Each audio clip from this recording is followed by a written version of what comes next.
في كل تشكيل ينزل، وهذا يعني صعب ترضي الجميع بالنسبة للتشكيل، لكن احنا بالنسبة لخياراتنا الفنية هي يعني مدروسة وحسب احتياجاتنا وحسب جاهزية اللاعبين اللي اخترناهم. كابتن، نسألك عن كابتن حسين عبد الغني والكابتن ناصر الشمراني، لماذا لم يتم استدعائهم؟ ناصر يعني جاوبت عن الموضوع أكثر من مرة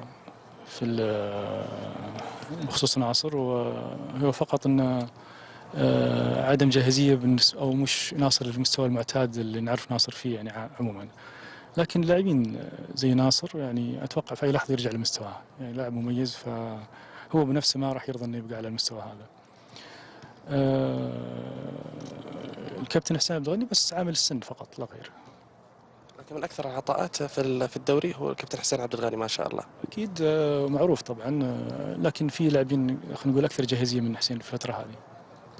طيب، نسألك عن فلسطين، وأول مرة المنتخب السعودي يلعب